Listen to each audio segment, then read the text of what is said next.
Good afternoon or good evening, beautiful humans. I am Bob Mata, and this is the docket presented by Defense Diaries. Today is October 23rd, 2025. And today we're going to dig into a petition, post conviction petition, that was filed recently by the LA Innocence Project on behalf of the man that everybody loves to hate, none other than Scott Peterson. So they're attempting to get him a new trial. They've got about 14 claims in this 600-page document. And when my beautiful and brilliant co-host gets here, which will be imminently, we're going to start digging into it. There are claims which, if they are true, could make this thing pretty interesting. Now, I know no one wants to hear it. I know everyone thinks this guy is the biggest piece of shit on the face of the earth because, let's face it, the man was having an affair on his beautiful and very pregnant wife. That right there is going to have people not in your corner. And that was exactly what came out when the girlfriend came forward and was like, wow, yeah, this guy, we've had a pretty intense relationship. And I didn't know he was married. That doesn't help you when you are under suspicion of having killed your wife, your pregnant and beautiful wife. So he had these things that were obviously very, very damaging going on with him right in the middle of the investigation. This guy was unequivocally tried in the media. And I get it. I get why everybody hates him. I don't like him. I think he's a disgusting human being.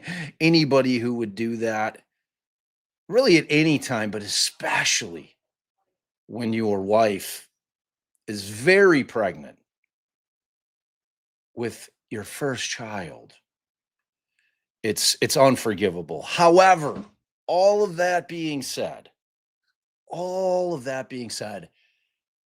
him being devoid of any kind of moral compass in terms of his marriage does not make him a murderer. So, with that as our background, with me understanding completely and not disagreeing with you that this guy is a giant flaming pile of shit, we're going to look at it and we're going to see whether or not this thing has any teeth.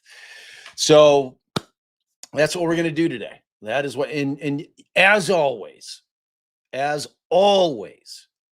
you are allowed to voice your opinion at will up in this mug.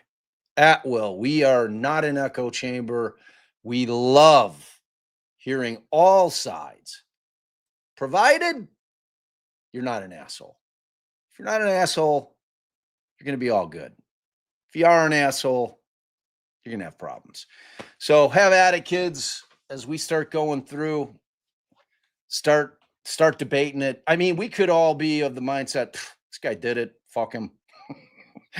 But I think when you hear some of the stuff that the LA Innocence Project, not to be confused with the Innocence Project, has come up with in this very, very lengthy petition. And I mean, it is massive. It is massive. Like I said, if true, I mean, it might have legs, which I know people don't want to hear, but we're going to look into it. In the meantime, boom! There she is, my beautiful and brilliant co-host. What's up, girl? Hey, babe. Hey, Sorry all. if I blew your eardrums. I was excited to see Allie. You guys will have to forgive me. What's up, baby cakes? Um, Not much. I'm having trouble with my Hold on. That's why I didn't put myself on yet. You look so cute and beautiful. I think that you need to wipe the right around your camera. Like I can see it's smudgy. Did that actually do anything? Hey! There you go. That actually did something? Yes. Maybe Yeah. I looked better with it smudgy. No. You look better, clearer. The clearer you are, the more gorgeous you be. So I was telling the kids, I kind of went through the whole diatribe. You know, we get it. Scott Peterson's a giant fucking piece of shit, cheating on his incredibly pregnant, beautiful wife. Like deep into the pregnancy, you know, the girlfriend comes out like after he's under heavy suspicion, and everything unraveled for him from that point forward. That being said, being a giant piece of fucking shit does not necessarily make you a murderer. Right. Do you have I can't find my notes on the 600 and some page petition. You're looking at it? I've got your detailed summary. No, that's not it. Oh, I don't know. I I can't find anything else. I just found your detailed summary. I'm gonna have to come up there and find it. You like, do you. How are you gonna be talking to the people while I'm looking at your computer? Gee, how will I ever? Oh, yeah, that's a problem. That's a I could problem. duck down and be like, I mean, you can lean over me, and then like I'll have this dude. Maybe this guy can come I'm and hang coming out. up. Oh man. Oh, Bob. Sorry, real work. Dude in the chat or yesterday. Real client issues. There was a guy in the chat that hated the puppet. Well, he was probably new to the channel. Like, I was actually thinking about this morning. Who hates a Bob Senior puppet? Someone new to the channel would be like, "What the fuck is Everything going must on be serious at all times." Well, still, they don't know what he is, who he is, why he's there. It's self-explanatory. All right, I'll be right Clearly there. a puppet of a man with a fantastic mustache. That's what else do you need? What else do you really need?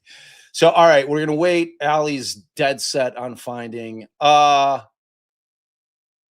no. Cigarette Hush says, Bob, did you hear the FBI was just at a property excavating where cadaver dogs indicated possible remains in the Sherry Mahan case? I did not hear that. I know very little about that case. I mean, y'all realize how much we cover, right? There is no way. Huh? What are you whispering about? You're standing. Everybody knows you're right next to me. They can't see me. Oh, they can hear you though.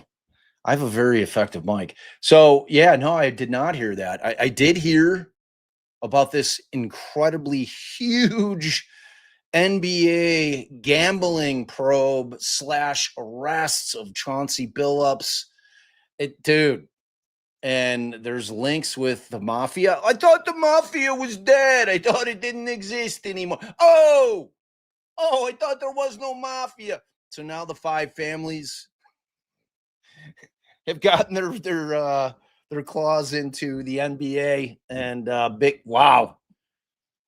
That's a big story. And of course, our girl on the street, Lauren Conlin, is out doing all the digging. So I've said, Lauren, you got to give me the deets when you dig. And she's like, of course. So Lauren's out because shit went down in New York. It's like, that's Lauren's backyard. That is her playground. So I'm assuming Lauren will be doing fabulous digging per usual, and that she will get us the dirt as it comes in. It's crazy. Oh, Anja. I love that. Yep. Episode 5 of Buried Inside the John Wayne Gacy investigation dropped bright and early while many Americans were sleeping.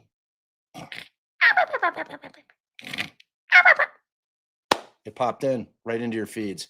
The numbers are really good. You guys are absolutely crushing it for us.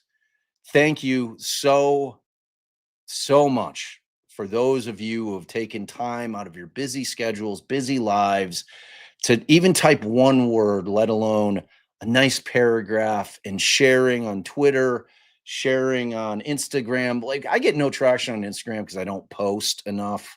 I've only got like 5,000 followers or 58, something like that.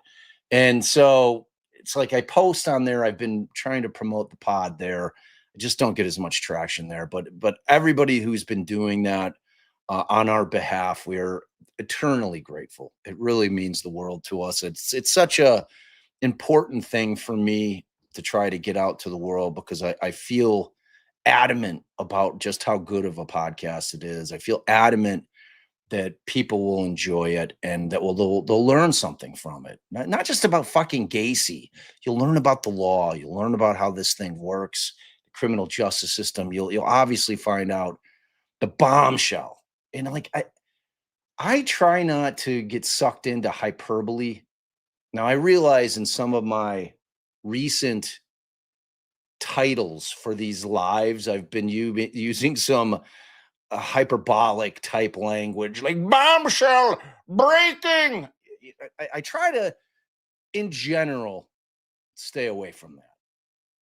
So, but what we uncovered in Gacy, which frankly starts rolling in the very next episode, because remember, that was a real-time investigation. I promise we're going to get to Peterson. I'm waiting on Allie. If you're wondering what the hell I'm doing and why I'm talking about my podcast again, that's why. So, but it's a real-time investigation.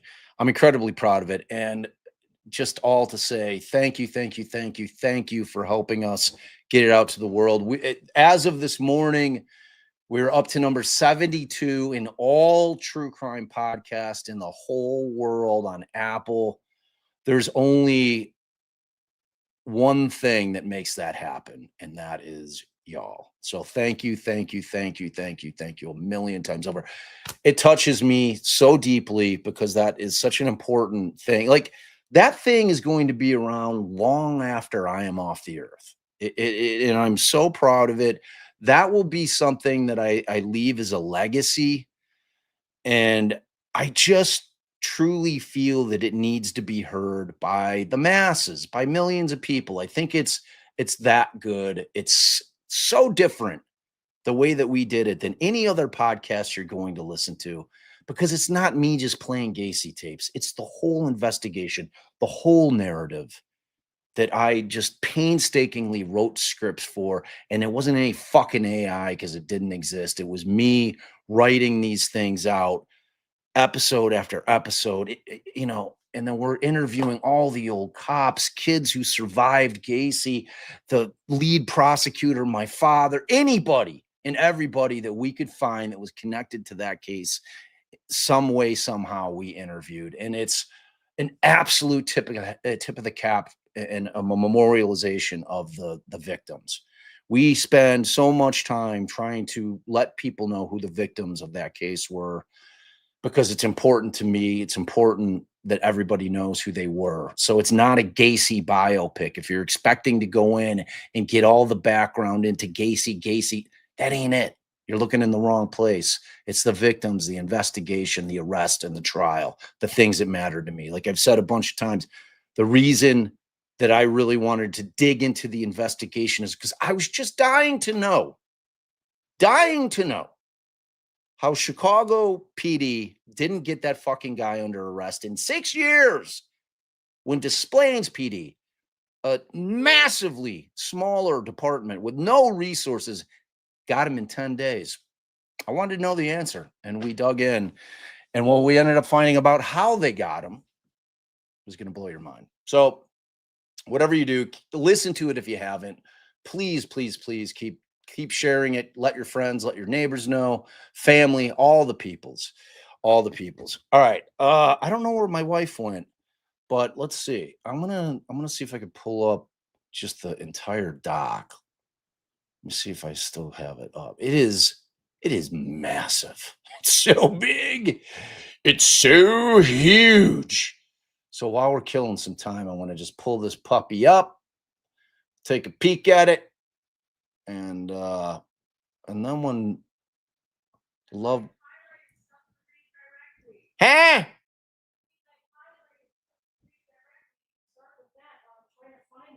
In the petition? Yeah. Okay. Really? Yep.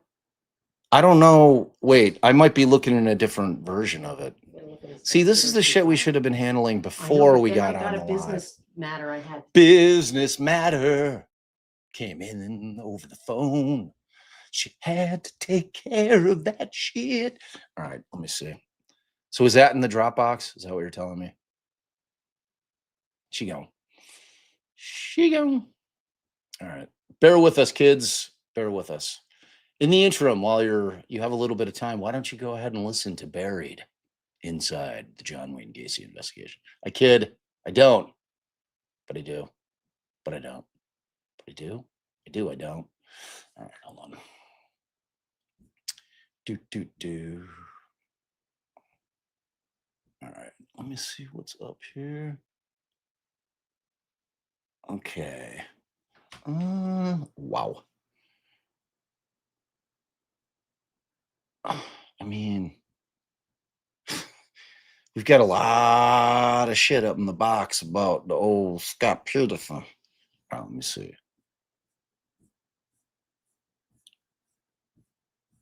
Wow. I mean, just the index of it is fucking. Let me see. It's long. Babe, I do not see these things you're talking about. I don't see them. I don't see them. Sorry. There's so many things in that Peterson file, you'd have to be more specific for me to be able to find it. I can't find it. I don't know where it is. I just don't know. All right, I'm going to pull this puppy up. All right. So this is the dude. This is the dude. Okay. So they have 14 main claims. Okay. And some of them are pretty insane. So like the first one, so as Allison always tells you guys, they're typically going to start in terms of the claims with what they feel is strongest. And then as they progress, they'll get to the weakest claims, right? So what you have here, I'm gonna just kind of go through a little bit of a summary of what the 14 claims are. Okay. And remember, with a post-conviction petition, this is where it's different than an appeal. Like, so this is, yes, MJ, we absolutely gave up on the Duran case. It bored the shit out of us. We were only getting 200 people in here. It was not worth us spending 7 hours of our time to watch it. I'm sorry. Y'all can check it out on, I think our buddies over at Live Trial TV have it, or you can go back and watch it on. And I didn't want to start Folio because we missed the beginning of it. So yeah, like Allie's very adamant about us not wasting our time on things that aren't going to benefit the business. And 200 folks in here for a trial just ain't it.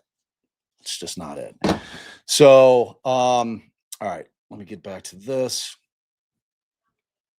Okay, well, hurry up, Lovey. I'm going to go through these things. All right, so I'm going to just read through the claims so we have an idea of what we're going to be looking at. Okay, so claim number 1, as you guys can see.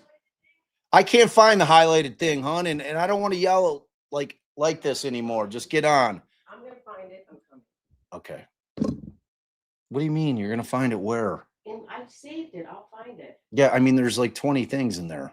And there's, you know what I'm saying? In the meantime, I'm just going to read through the claims. So if you ever find that. Okay. All right. So claim number 1, that the petitioner was denied his right to due process when the prosecution presented false scientific evidence by Dr. DeVore regarding Connor's date of death. New evidence undermines the prosecution's entire theory of the case and exonerates the petitioner. Hello? It's big word. It's big words. Them's is big words. I mean, we're going to see what that's all about. We're going to see how they're going to presumably be able to prove that up. Remember, when you're convicted, you got to prove you're innocent, basically. Like that's the only way at this point. They found that there were no real issues with the trial during the appellate process. So they're having to dig up new shit, newly discovered stuff in order to get these arguments in front of a court. Claim 2, the petitioner was denied his right to due process when the prosecutors presented false and unreliable evidence by Dr. Chang that Connor's body was anchored in the bay at the precise location where the petitioner fished. New scientific evidence undermines the prosecution's entire theory of the case and exonerates the petitioner. Now, my wife's going to come in here hot, be like, God, fucking abandon that. We're moving on. Guaranteed. Watch. Claim 3. New evidence shows petitioner. Hi, hon. Heard what you said, and it was possible, but I'm just going to let you do this. I had another section I was going to read, but we're going to just continue. So these are just the claims generally, just so people have an idea of what we're talking about. Okay, claim 3. New evidence shows petitioner was denied his right to due process when the prosecution presented false evidence by scent dog handler Eloise Anderson, who testified that her dog picked up Laci's scent at Berkeley Marina on December 28th, 2022, or 2002, rather. I apologize. I mean, what? So new evidence in claims 1 and 2 exposes the falsity of Anderson's testimony and undermines the prosecution's theory of the case. Claim 4, new evidence exonerates petitioner and shows that Laci confronted one or more of the Medina burglars on December 24th. And that petitioner was denied his right to due process when the jury relied on false evidence and false argument that the Medina burglary did not happen until December 26th. I mean, this shit, if they can prove it up, we'll see though. Claim 5. New evidence shows that petitioner was denied his right to due process when detectives Grogan and Brocchini falsely testified that there were no credible witness sightings of Laci and that petitioner was the last person to see her alive. Claim 6, new evidence by forensic document examiner Dr. Linton Mohammed shows that petitioner did not, as the jury was told, secretly buy a fishing boat without telling Laci as part of a premeditated plan to kill her and secretly dispose of her body in the bay. Claim 7, reversal is required because petitioner was denied his right to due process when the prosecution intentionally and in bad faith destroyed MPD's January 2 video interviews with Medina burglars Todd and Pierce and destroyed the Medina's safe in violation of Trombetta and Youngblood.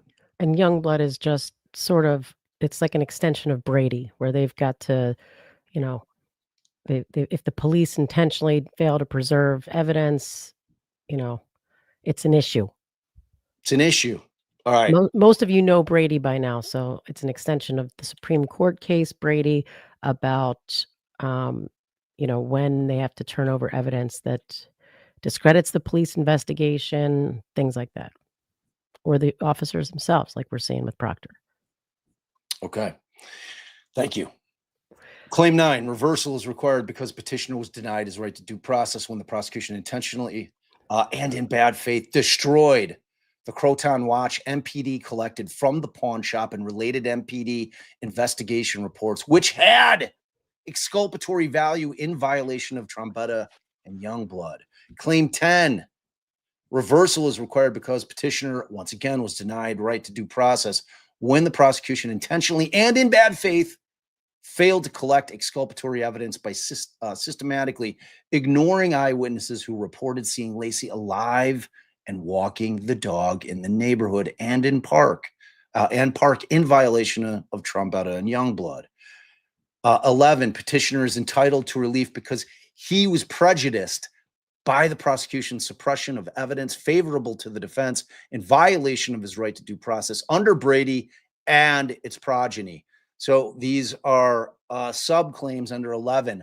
The January 2 videotaped interviews of Todd and Pierce, the Medina's safe, the Croton Watch, Dr. Stowe's or Detective Stowe's admission that MPD lied when it stated at the January 3rd press conference that police verified that the Medina burglars' alibis. 11E, MPD interviews with Susan and Rudy Medina. F, MPD investigation into the van fire. G, James Romano reports.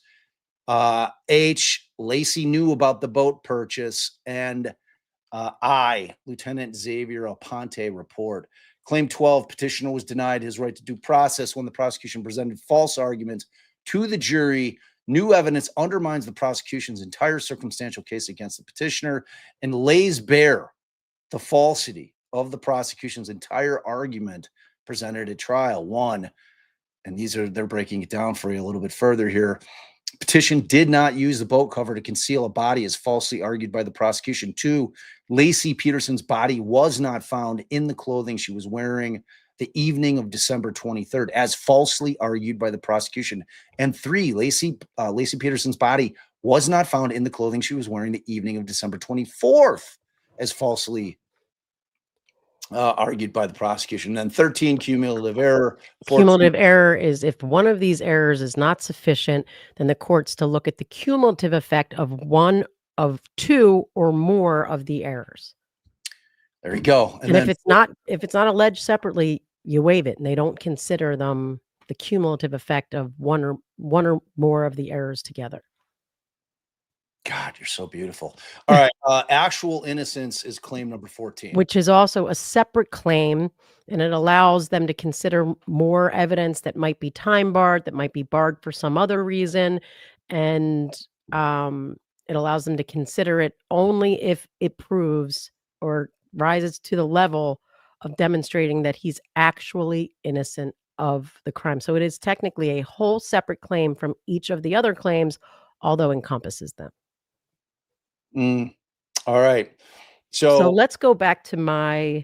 All right, I'm going to pull it up. You pulled up. You said you emailed it to me, baby. Yeah. Okay. My little summary.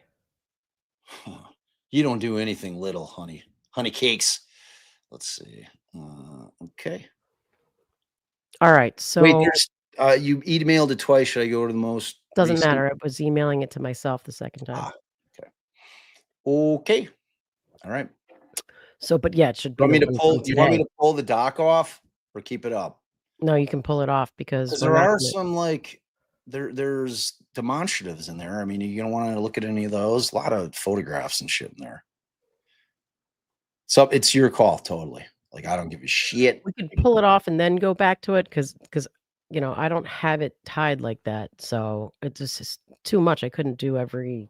Okay. All 659 pages. Yeah. So let's just start with, now that you kind of heard the claims, we're going to start from the beginning. So on August 4th of 2025, Scott Peterson's legal team filed that 659-page habeas corpus petition that Bob was just reading from.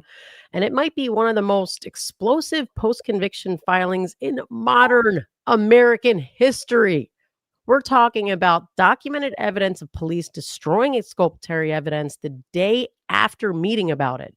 The day after meeting about it. There's proof. They meted about it. They met about it. They meted. They meted.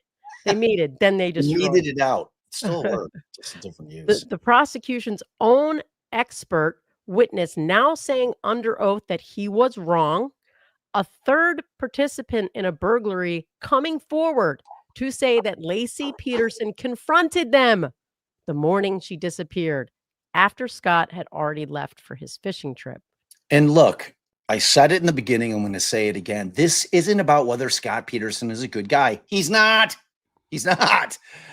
It's not about whether his affair with Amber Fry is scumbaggery, because it clearly is. This is about whether the state of California convicted an innocent man of murdering his pregnant wife based on false scientific evidence, testimony, destroyed evidence, and what might be the most egregious example of confirmation bias and tunnel vision that we've ever seen in a criminal investigation. And make no bones about it, this dude was tried in the press by the media unequivocally. Right. And like you said, the police had tunnel vision, focused on him and no one else. So No way. Police had tunnel vision? unheard of. Bullshit. Never Bullshit. happens. Bullshit. I don't believe it. Never happens. All right, but here's what most people don't understand about habeas corpus. It's not enough to have explosive new evidence. So under California law, you have to show exactly when you discovered it, why you couldn't have discovered it earlier, and why the court should excuse any procedural delays. You have to navigate a minefield of procedural bars specifically designed to prevent defendants from getting endless bites at the apple, and you have to meet different burdens of proof at each stage of the process. God, I wish we knew like an amazing habeas lawyer, like a guy who just like wins like half of his habeas cases, which is far above. Like if only we knew a guy like that. I should have absolutely had Michael Osbrook come on with us. Yeah. Maybe on the next one we do on this. We'll bring follow up. Yeah, for sure. So, okay, look, the petition does something remarkable in Bob's estimation. In my estimation. It doesn't just say, look, here's the new evidence. It's systematically documents that most critical evidence and discovered between August of 2024 and January of 2025. It just months before the filing, it structures 14 separate claims that create multiple independent paths to relief. It uses the actual innocence gateway to overcome procedural obstacles, and it's backed by over 600 pages of expert declarations, witness statements, and documentary proof. Yeah, and as Bob sort of said earlier, if the evidence is as strong as it appears, Scott Peterson, who's been called a baby killer for 20 years and has spent over 2 decades in prison, may have been wrongfully convicted while police systematically destroyed evidence proving someone else killed his wife. And the legal strategy to prove that is a masterclass in post-conviction litigation. And I mean, look, the question you have to ask yourselves is, are you capable of pretend you're a judge, okay, and that's your job. Everything that you've heard about the case leading up to this, and neutral. Right? Can you do that? This is your test. I've seen it. I've seen it in the chat. He's fucking guilty. The scumbag. I hate him. Are you capable? And we love it. We love it. We love it. We love it. I mean, that is the entire purpose of this channel. So I want to see if you can put that aside for just an hour here, or two, or I don't know when I don't know when Amber's getting here, but we're dipping when she does. Well, not mid fucking. I'll be like mid sentence. I won't even say goodbye, and I'll just kill the fucking live. I kid. I mean, that's an alley move right there. Oh, my friend's here. My friend's here. Alley. She drove 5 hours. Gotta go. Bye. So, but that's all we're asking, and right. And if at the end you're like, I still think that right, guilty. You can't. You gave it the old college strife. You're right. Like, fuck it. I don't care what you say. This guy's a fucking guilty motherfucker. That is your prerogative, and you're allowed to think it, and you're allowed to believe it. And you know what? You're allowed to say it. Still love you. Allie still loved you, because I don't know either. I have no idea whether or not this guy did it. I'll say first, I thought he was guilty. All right, and then one of the documentaries I watched, it was the thing about the dog walking around with his leash on. Yeah, and I was like, something ain't right. Something ain't right. I mean, look, if you put thought into it. That's not like, I'm like, here's what I'm going to do. I'm going to fucking put the leash on. I'm going to leave the gate open. The dog will be wandering around in the neighborhood. It'll make it look like she was walking the dog. You know what I mean? It's like, that's like a little thing that I just don't think somebody's I mean, sure, there are people conniving enough. I hear you, you know, what? But all right. So give the people. I mean, this guy could have been like thinking about this every day that he wasn't with his new love. All right. Okay. All right. I'm with you. All right. So look, I mean, refresher. Wait, we're doing the refresher? Yeah. All right. So for those of you who need a refresher, and obviously, even if you follow the case, it's been a long time. Okay. Even if you did it obsessively, you need to hear this because what we thought we knew potentially was wrong.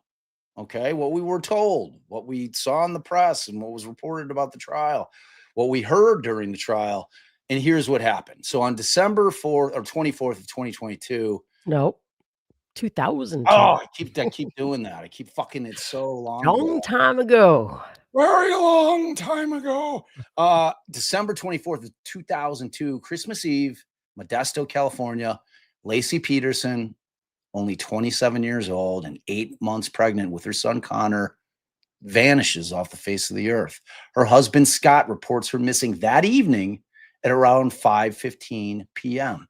Scott's story: he went fishing alone that morning at the Berkeley Marina, about 90 miles away.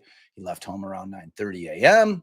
When he came home that afternoon, Laci was gone, and her dog was wandering the neighborhood with its leash still attached. And almost immediately, within 48 hours, the Modesto Police Department zoned in on Scott as their only suspect. By December 26th, so they had like Christmas and the next day, police were already telling a cadaver dog handler that their theory was Scott had transported Laci's body in his trunk. Think about that. Less than 2 days into a missing persons investigation, and they've already decided who did it. Done. I mean, look, that's not unusual. They're always gonna. The old axiom is the husband did it, Yeah. right? So it's like that. That part of it's not crazy, but It's crazy though. when it's done to the exclusion of investigating everything and everybody else, it's fucked. Right. Okay, it's okay to have that first initial opinion, or if you're a cop, but you don't say, okay, I'm gonna ignore everything else. Fuck it, this guy did it. That's not how this shit's done. All right, so the bodies weren't found until April 13th and the 14th of 2003, almost 4 months later. So Christmas goes by, and you've got months and months that go by after that before they discover Laci and Connor. Okay, and Laci's remains washed ashore near Point Isabel in Richmond. Baby Connor's remains were found about a mile away near the Berkeley Marina shoreline. Scott was arrested 4 days later on April 18th of 2003. You can't see me, but you can hear me. So the prosecution's theory at trial was pretty straightforward, and it was repeated in every court filing, every press conference, and most importantly, in closing arguments to the jury. They said Scott strangled or smothered Laci either the night of the night of December 23rd or the morning of December 24th. He wrapped her body, loaded it in his truck, drove to his warehouse, put her in the 14-foot fishing boat that he had just bought secretly, they emphasized. I mean, how else do you do it? But, attached homemade cement anchors to her body, drove 90 miles to the Berkeley Marina, and dumped her body in the San Francisco Bay, like Bob said, near Brooks Island. So, you get a case like this, you're the cops, you're thinking, why? Like, she's 8 months pregnant with this dude's first child. Like, what? Like, why? Why? Like, what's the motive here? Well, the motive was that Scott was having an affair with a woman named Amber Fry. The prosecution argued that he wanted freedom. He wanted to be single. And according to them, he calculated that killing his pregnant wife was easier than getting a divorce. Yeah, isn't it always? I mean, until it's not. Sorry, I pull my hair out of these headphones. All right. So in November 2004, after a 6-month trial broadcast live, a jury convicted Scott Peterson of first-degree murder for Laci and second-degree murder for baby Connor. In March 2005, he was sentenced to death. The California Supreme Court affirmed his conviction in August 2020, but reversed his death sentence on procedural grounds. He was resentenced to life without parole in December of 2021. Jeez. Wow. He went down hard, didn't he, babe? And for 20 years, most of America believed and still believes that this case is closed. Scott Peterson was and is a baby unaliver, a monster, the guy who went fishing the same day he murdered his pregnant wife. But this petition says the expert testimony that convicted him was false. The bodies weren't placed where he went fishing. Police systematically destroyed evidence proving that someone else had killed Laci, and they've covered it up for 22 long years. All right. So before we dive into the new evidence that's fleshed out in this petition, let's understand exactly where this case is procedurally, because that determines what the court is deciding and what the burden of proof is. So Scott Peterson exhausted his direct appeal.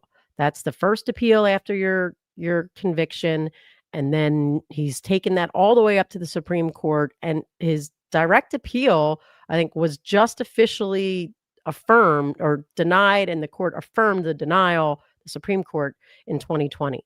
So he's been actively working the case since then, but he did exhaust all of his direct appeals. His conviction was affirmed, and under normal circumstances, that's the end. But as most states have, and California is just called, they go right to habeas corpus. That's like their post-conviction, even though technically that can be a completely different process sometimes. But it's Latin for, you have the body, bring the body, show the body, produce the body, which allows you to challenge your conviction after all the appeals are over. All right.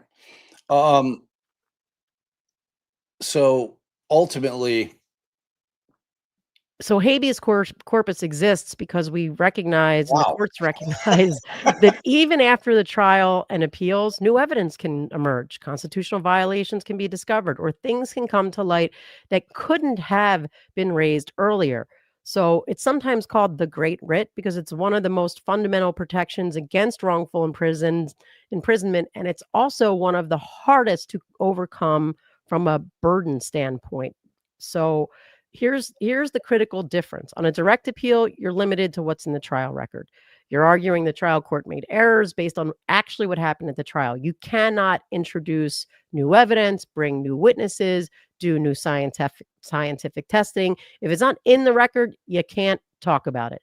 But in this habeas is where he can present new evidence. You can bring in new expert testimony. You can present new witness declarations or affidavits. You can point to newly discovered evidence, but there's a catch. You have to clear several procedural hurdles first. Right. Now, the Peterson petition is at what they call the initial review stage, or the prima facie stage.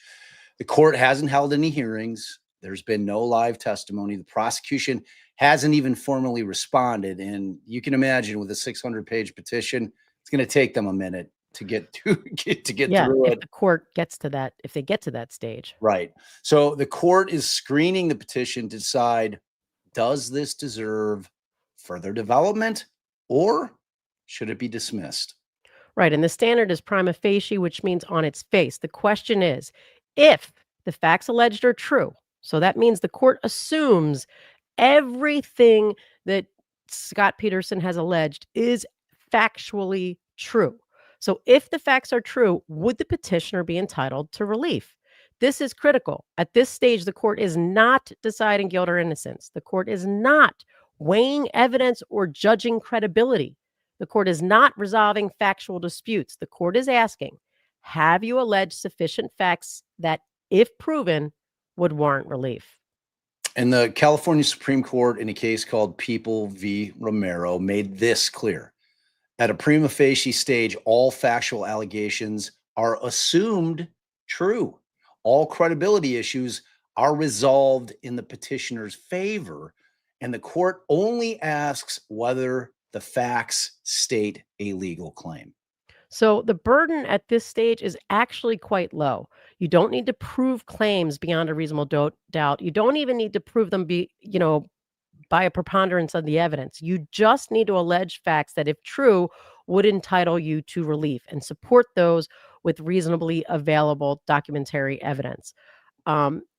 the other cases say that you can't be faulted for a lack of evidence that requires a subpoena. So you can't be faulted for not proving things when you don't have a chance to question the witness under oath. That comes later. But just because it's a low burden doesn't mean that you get past that first stage. If they decide, well, I'm not even getting to the point of whether I believe this evidence, sorry, because they have to believe it anyway, that I'm even considering it because I've decided it's too late for you to raise this. I've decided this isn't the right spot for it. I've decided you can't bring this claim in front of us. That type of thing. And like everything that happens post-conviction, whether it's the direct appeal, whether it's post-conviction, it is absolutely like climbing the Matterhorn. It's a massive. It is so hard in this country to overturn a conviction, and this case is no exception to that fact. So what are the possible outcomes at this stage? Well, outcome one, summary denial. And that's where the court finds that even if everything alleged is true, it still wouldn't warrant relief. The claims are legally insufficient, clearly untimely, or they're simply just rehashing what the jury has heard. The petition is denied without a hearing. Outcome two, order to show cause or an OSC. This is what the defense wants in this case, okay? The court finds the petition states a prima facie case and orders the prosecution to show cause why relief should not be granted. This almost always leads to an evidentiary hearing with live witnesses, cross-examination, and the full evidence is developed. Outcome three, they can outright grant it. Super rare. I mean, we need to ask Michael, but I've never seen it happen. Yeah, I mean, he'd be a good resource to know if that ever happens. Right, because what do I know?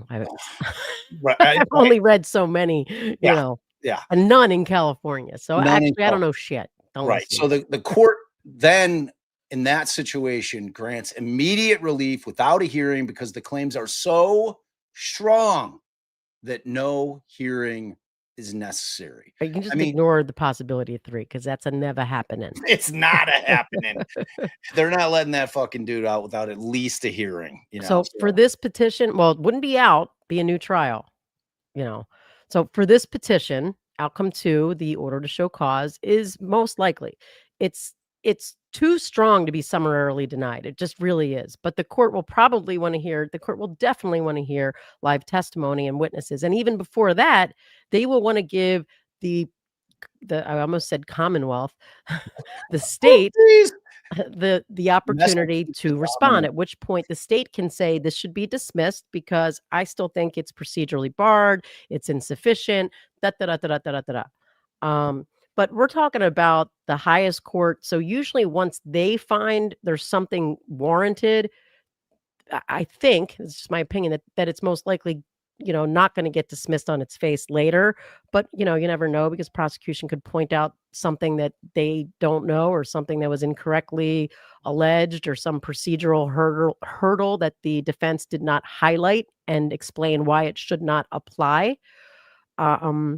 So, but if they get to that stage, you're more likely than not going to see, well, I don't know if they would air it, but there'll be a hearing before vacating a double murder conviction. They will definitely air it.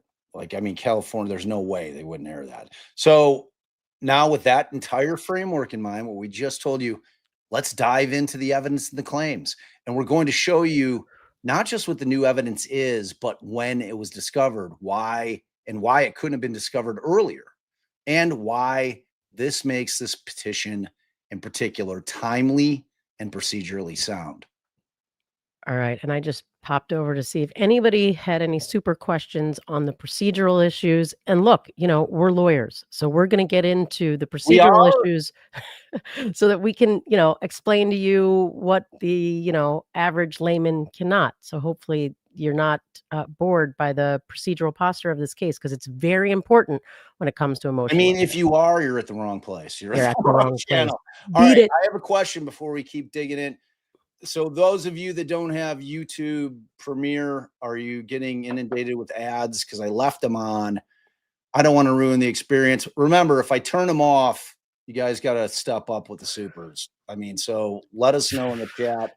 I'm serious. Like I know. we're making a living here, so we can't afford not to have them on. So no ads yet. All right, good. If you All right. guys start getting inundated, let Like me too know. much, she means like you can't stand it. Right, and you like wanna we're in the middle of a sentence and it rips you into an ad for, like men's prostate medicine or some bullshit. Whatever they're seeing, whatever they show, I don't even know what it is.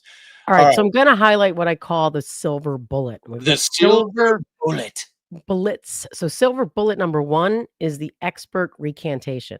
So it is what I consider the most legally airtight claim in the entire petition. It's claim 1, and it's based on California Penal Code 1473B2, a statute specifically designed for situations where expert testimony at trial is later shown to be based on outdated or incorrect science. And again, I'm just going to say it, some states have these special, codes that, if scientific evidence is questionable or outdated, they let you come back in even if all your remedies are exhausted. And others, like the state of Indiana, just keep letting it come in at trial right now, despite how shit it is. But anyway, let me start by explaining, or Bob, let's start explaining what happened at trial, because you guys need to understand how central this testimony that we're about to get into is. Yeah, I mean, it's basically Everything that guy just said is bullshit. Back in 2000. That's it. Live. all right. So it's Peterson's trial back in 2004. One of the most important questions was, when did Laci and baby Connor die? Because if they died on December 24th, 2002, the day that Scott went fishing, and Scott was the last person to see Laci that morning, the timeline supports guilt. But if they died after December 24th, Scott's entire story becomes completely plausible. The prosecution could not determine the time of death from the remains. The bodies were in the water for months and were too decomposed. So they turned to fetal development. They asked, based on how developed baby Connor was, when did he die? And they called Dr. Terry DeVore as their expert witness. He was an obstetrician. He was given one ultrasound measurement from June 10th, 2002, when Laci was about 20 weeks pregnant. And that ultrasound showed Connor's femur. The thigh bone was like 68 milliliters long. So Dr. DeVore, assuming I'm saying that right, took that measurement and compared it to the fetal growth charts from 1991. From 1991. Those charts show the average femur length at different stages of pregnancy. Based on those charts, Dr. DeVore testified that Connor's development was consistent with death occurring on or before December 24th, 2002. They're comparing what was in the ultrasound to the body they took out of the water. So, from the prosecution's perspective, on or before December 24th, that's huge. That means that Laci and Connor died on the day that Scott went fishing or earlier. And since Scott said Laci was alive when he left that morning, that makes Scott the last person to see her alive. And we don't have to guess at how important like this testimony was, because after trial, multiple jurors were interviewed about what evidence convinced them. And what they said about Dr. DeVore's testimony is remarkable. Juror number 5, called the gestational age testimony, quote, indisputable. And she said it was, quote, the nail in the coffin. Not just important, the nail in the coffin. Juror number 3 said that Dr. DeVore's testimony was, quote, very important, end quote, to the jury's conclusion that Laci and Connor were killed on December 24th. Yeah, this wasn't some minor piece of evidence that the jury barely considered. This was central. This established a timeline. This was, in the jurors' own words, the nail in the coffin for Scott Peterson. So now fast forward to 2015 through 2022. During this period, major peer-reviewed studies on fetal development are published. The biggest one is called NICHD fetal growth study. So that's the National Institute of Child Health and Human Development, which is part of the National Institute of Health. This study is massive. They followed 2,334 low-risk pregnancies. And unlike older studies, they did multiple ultrasounds throughout each pregnancy. Longitudinal data. Longitudinal longitudinal data that gave them much more accurate picture of how fetuses actually grow. And what they found is that fetal growth is much more variable than we thought in the 90s. Those 1991 growth charts Dr. DeVore used at trial, well, they were based on smaller studies, less diverse populations, and they didn't account for the full range of normal variation. In 2017, the WHO, the World Health Organization, published new international fetal growth charts based on something called the Intergrowth 21st Project. Now, these are the gold standard. These are what doctors use today. And all this information we're giving you comes right out of their petition. This is what they're telling the court. They're giving all this data and all this backup and all these receipts to the court in their attempt. So if we're telling it to you now, this is us pulling the information from the actual petition. So in late 2023, the Los Angeles Innocence Project takes on Scott Peterson's case. At one of the first things they do is hire a Dr. Peter Dublé. So he's a professor of radiology at Harvard Medical School, director of ultrasound at Brigham and Women's Hospital, sits on the American College of Radiology Ultrasound Commission. This is one of the country's leading experts in fetal development. And Dr. Dublé takes the exact same ultrasound measurement by Dr. DeVore, which he used at trial, 68 millimeters on June 10th of 2002. But he applies the modern growth standards, the NICHD data, the WHO charts, the WHO charts, the intergrowth standards, and he receives a very different conclusion. Dr. Dublé concludes that death occurred between January 1st and January 5th of 2003. So January, not December, between January 1st and January 5th. That's a bombshell. That is a bombshell. And so what I had heard about this case before, though, it seems to conflict with this whole burning van thing, which they address in this petition as well, because the burning van thing is thought that maybe it's the Medina burglary dudes who set fire to the van, and there was thought to have been some blood in that van. So we're going to have to see how that plays out, right? Because the timing of those two events don't exactly line up either. So we'll see later. And I think if I remember correctly, the court still denied the defense's attempt to DNA test or do any forensic testing on that van, saying they hadn't proved allowed DNA testing on one thing, I think. Don't hold me to that, though. So, but here's where it gets truly extraordinary. The LA Innocence Project doesn't just get a new expert to disagree with the old expert. That happens all the time, dueling experts. Instead, they do something way, way more powerful. They go back to Dr. Terry DeVore, the man himself, the prosecution's expert who testified at trial, and they show him Dr. Dublé's analysis. They show him the NICHD studies. They show him the WHO charts.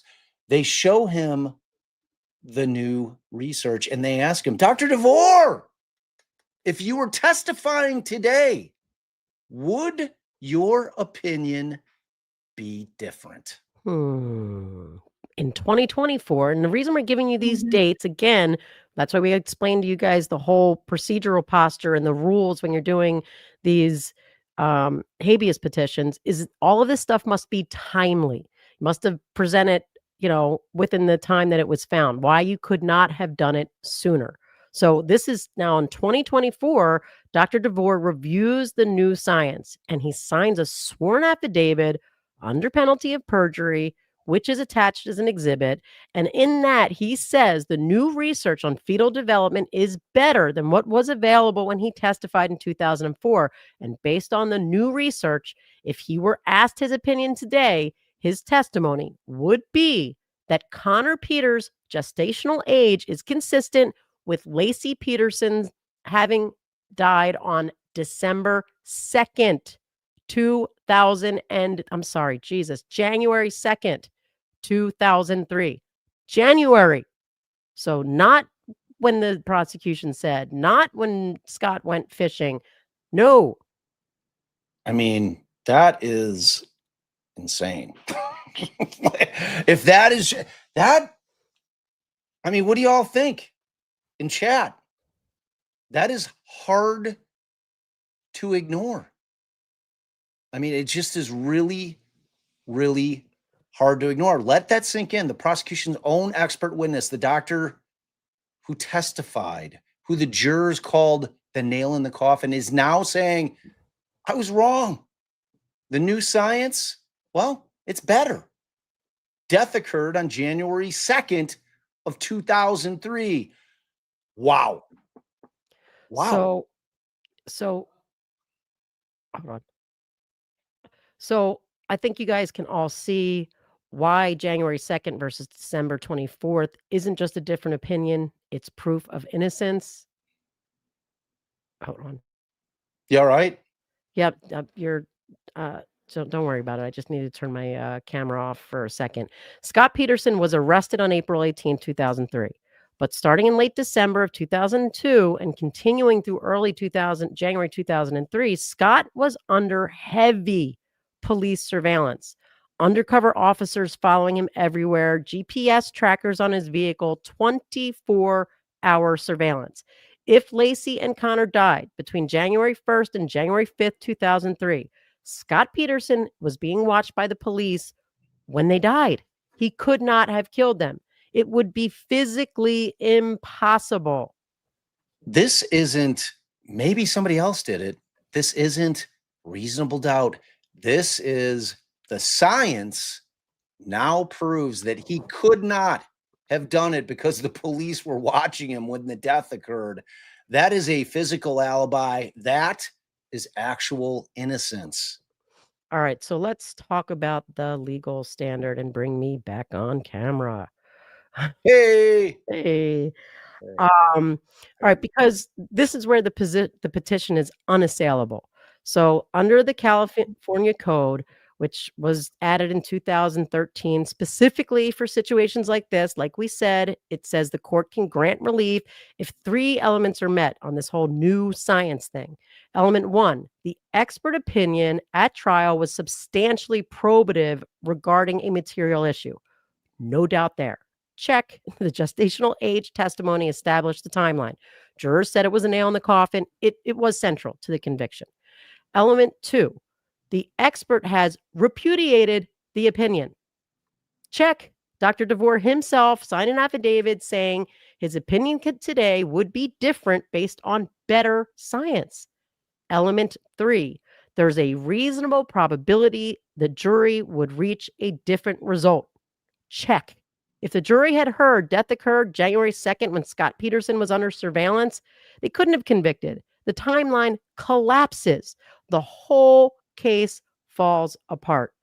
All 3 elements clearly met.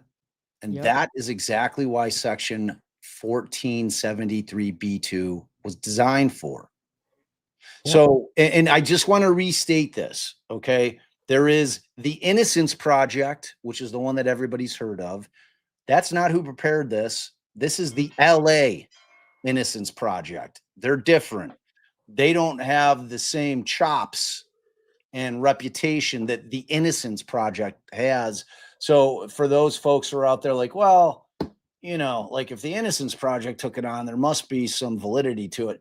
It's not them. It's a Innocence Project. It's a Innocence Project. And I'm going to tell you right now, if they end up getting Scott Peterson after all this time in new trial with the work they've done here, they are going to be one of the Innocence Projects.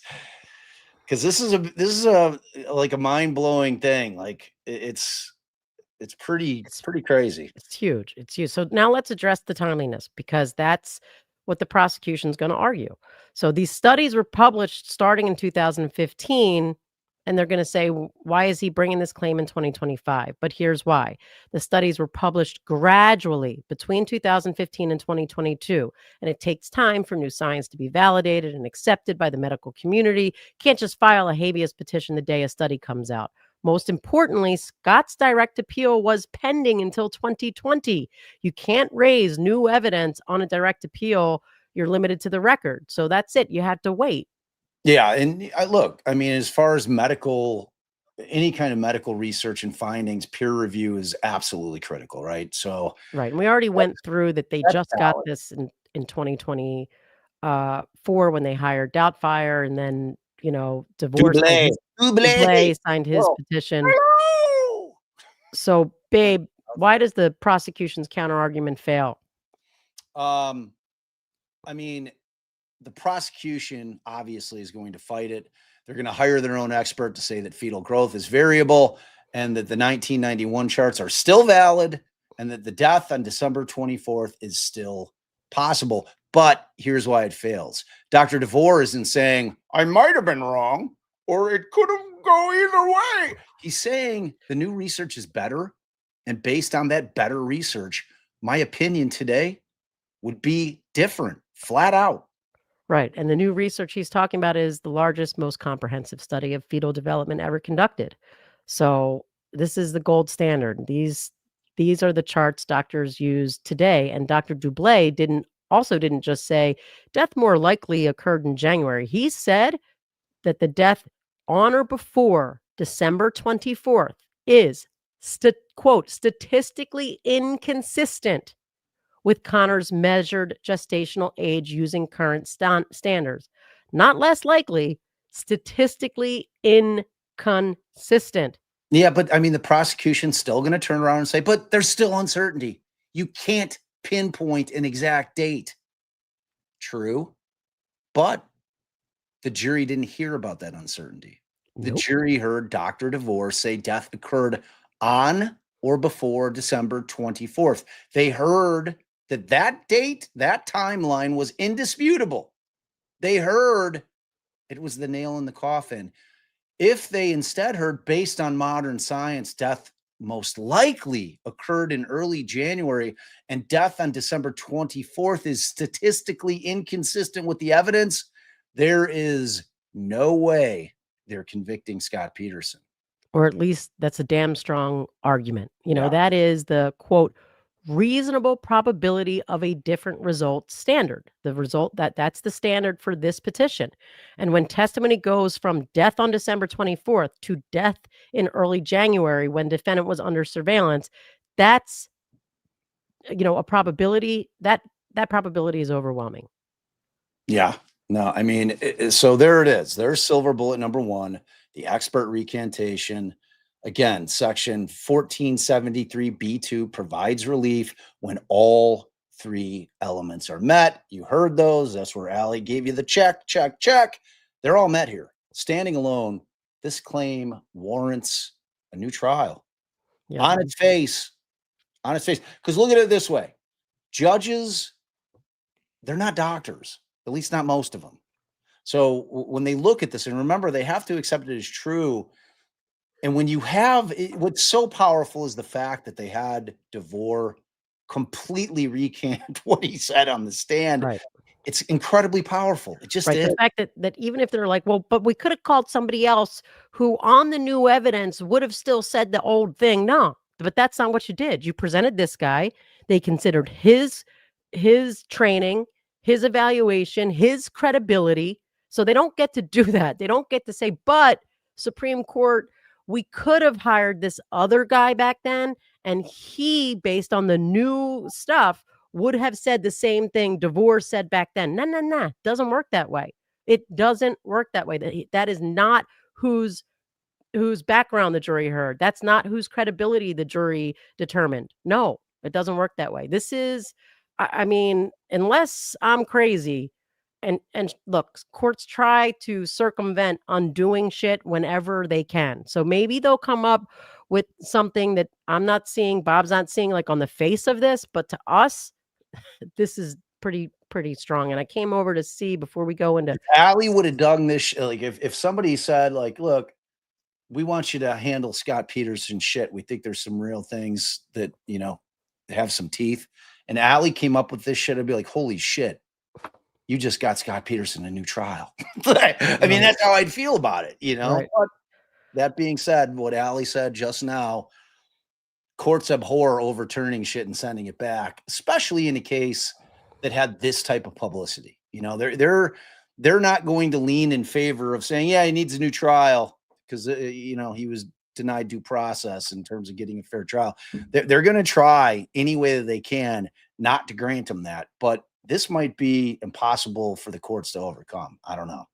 So before we get into silver bullet number 2, I came over to see if anybody put any super questions about what we've done so far. They haven't, but Leslie says, thank you for covering this case. I remember asking your thoughts when you did the voicemails. She's talking about the member only live. I always thought he was convicted on nothing but a theory. And that's what we're saying. All right. So and then wait, so the successful Emerald also says, I'm sorry, but this isn't enough to prove his innocence. I didn't see that. Babies grow at different rates. This is based on averages. New trial, fine. Innocent, nope. All right. Well, I can agree with that. Yeah, totally. Because remember, this entire thing isn't about figuring out whether he's innocent or guilty. It's figuring out whether or not he got a fair trial. Like, that's what this is always about. Until we get to the actual innocence claim. A fair trial, until you get to actual innocence, right? But like, they're really looking for a new trial here, ultimately. Because I don't think that they'd be able to do it again. But great point, successful Emerald. All right. Silver bullet number 2. We've got to pick this up. Amber's probably going to be here any minute. The orchestrated destruction we talked about. So silver bullet number 2 is what I'm calling the smoking gun memo. It's claim 7, and it involves the systematic destruction of evidence. And what we're talking about, we're not talking about accidental loss or negligence. We're talking about documented, orchestrated destruction of evidence the day after a prosecution meeting about what to provide the defense. This claim is based on 2 Supreme Court cases, California v. Trombetta and Arizona v. Youngblood, which I mentioned earlier. Both established that the government violates due process when it destroys exculpatory evidence. But Youngblood specifically addresses bad faith destruction.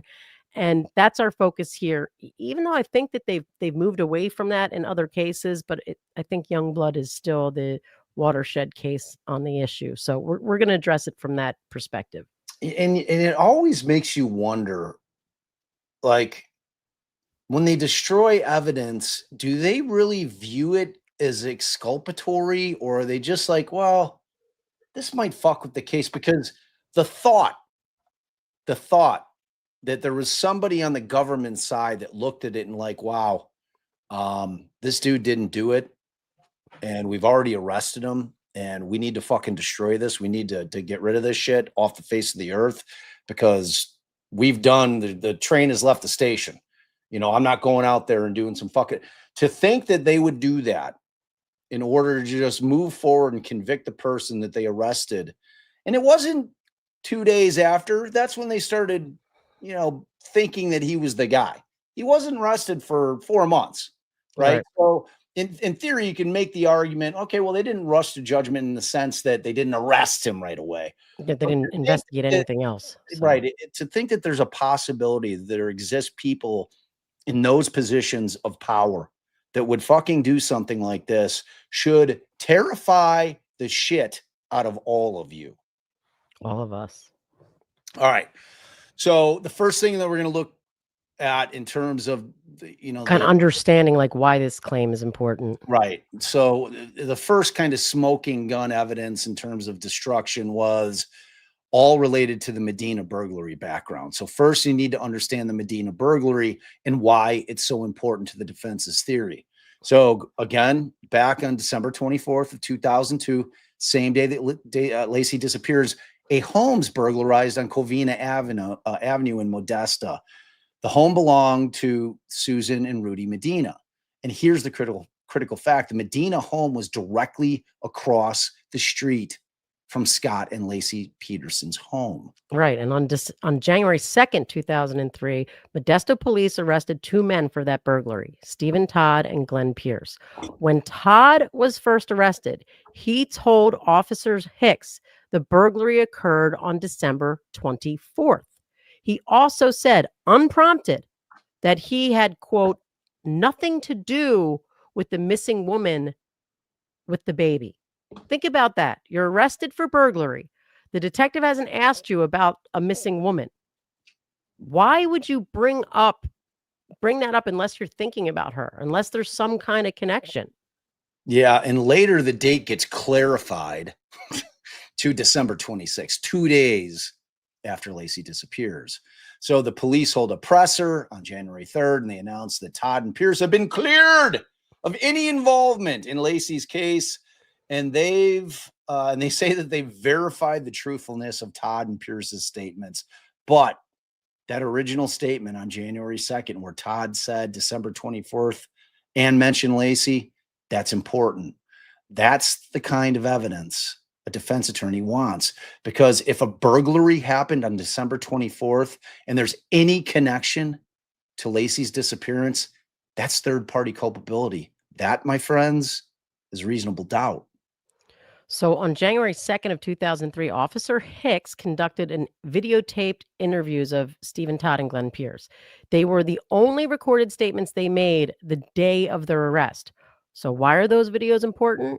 Because when suspects are first arrested, before they've had time to coordinate their stories, before they've talked to lawyers, before they've been coached, that's when you get the most truthful information. That's when inconsistencies show up. That's when you hear things they might not say later when they have more time to think about it. Yeah. I mean, look, those videos would show Todd's original December 24th statement. They'd show his unprompted comment about Laci. They'd show how police questioned them. They'd show whether the police suggested the date change from the 24th to the 26th.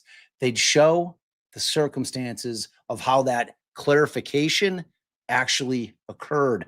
And for a defense attorney preparing a third-party culprit defense, those videos are solid gold, period.